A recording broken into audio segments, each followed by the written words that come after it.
Hey there, good afternoon. This is Trader Tim from EminiMind, and we're doing a Monday market analysis video.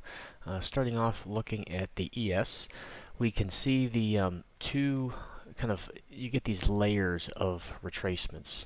So what I mean by that is when you draw the daily chart from highs down to the swing low here, we have a larger retracement, like the distance between that 50 and minus 23 is kind of the big target. But then within that, you get these smaller retracements, like this little guy here. And if I turn on the 24 hours extended session, that retracement, I have that drawn up because that was the kind of daily, it spanned this daily candle here. We touched it in the overnight, and then we sold off to the target, and Friday we dipped down to the negative 61.8, and then today as well. So even though like we've hit this negative 23% target, it's sort of within the larger retracement, so we still should be able to come down to this negative 23 of the larger retracement. So when you're on like a 512 tick chart, sometimes you have situations like this morning where you've got a larger retracement drawn. This was at about 45 minutes after the bell. I could actually, I'll put the 5-minute chart next to it so you can see where that is. So we had one retracement from the the opening candles high to the swing low, and then the next one is this guy here.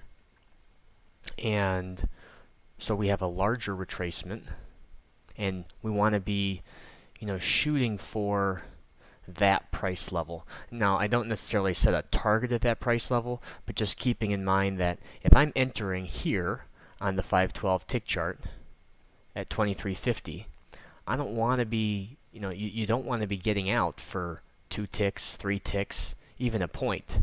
You need to let those trades work. Let all your trades work. It's not worth it to do the effort to analyze the markets, get in the trade, and then just get scared and take a super small quick profit.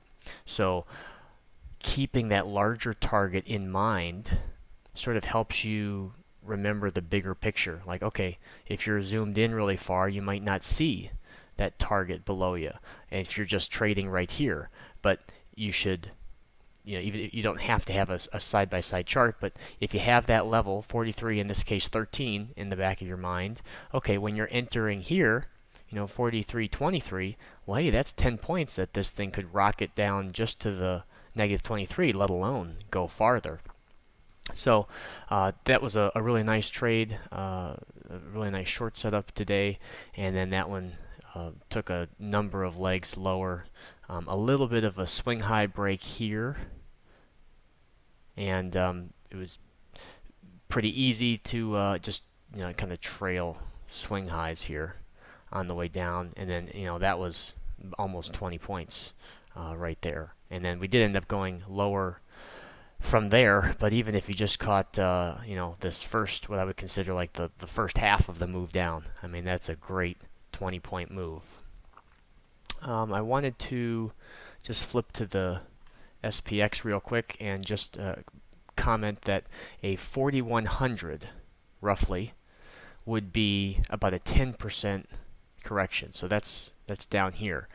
So we're not quite halfway. I guess if I grab the swing low to here, I guess we're right about halfway.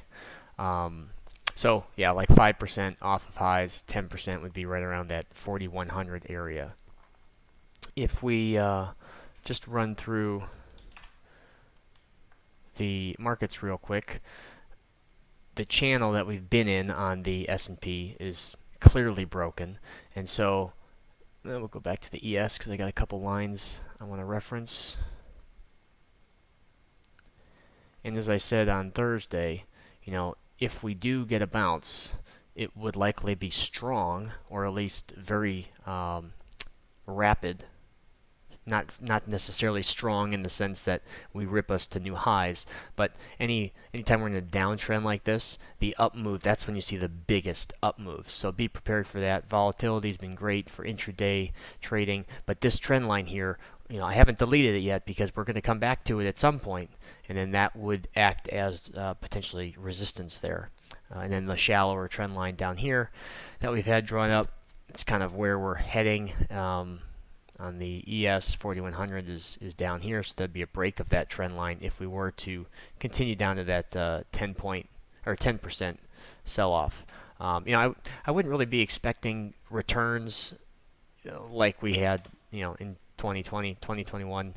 So if you are new to trading or investing in general, just know that this kind of a situation, 2021, not typical, and I wouldn't expect these kind of returns over the next 5 to 10 years. So not that, I'm not thinking that we're going to go into some devastating recession, but just keep in mind that you don't necessarily need to rush all your money into the market. It's okay to have a cash position, and even locking in some profits and moving that money to other things is okay.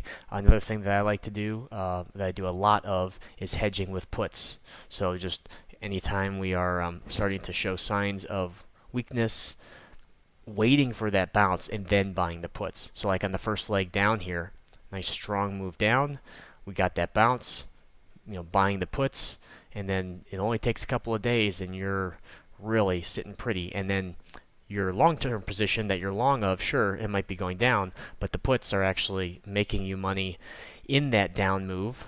And if you structure it in a way where the down move offsets the move down, makes you more or about the same money in the puts as it is that the money that you lost, or on paper anyways, the unrealized gain that's going down in your long-term position. Then when that position goes back up, you're right back where you were in that position, likely more with dividends, but you are also ahead because you've cashed in on your puts. So that's kind of my longer-term swing strategy.